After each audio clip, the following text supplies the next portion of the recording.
Want your live show to be a smashing success? It all starts before you even go live.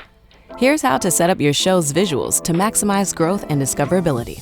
First off, let's revisit your show thumbnail. Imagine a buyer scrolling through their Whatnot feed. Would your show's thumbnail make them stop and click? Think of eye-catching imagery that hints at the awesome products you'll auction off in your show. Need help? We've got a cool Canva guide and template in Seller Academy. Want to flex your video skills and really stand out in people's feeds on Whatnot?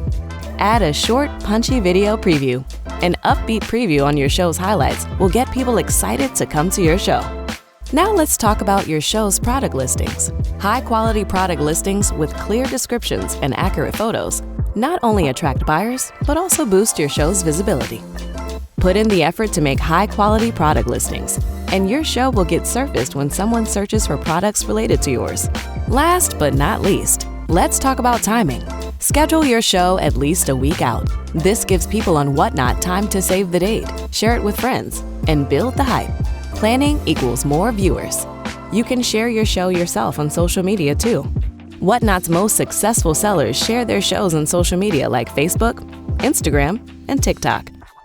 Share your shows prior to going live to get saves, and again once you go live. Use our branded social sharing assets found in the Seller Academy. We go into this process in more details in our Share Your Show video from the series. For more details on how to set up your show for maximum growth and discoverability, check out our Seller Summit video on marketing and design. You can find it in our Seller Academy. Let's get those viewers flooding in and grow your presence on Whatnot with these tips. Thanks for watching, and we look forward to seeing you on Whatnot.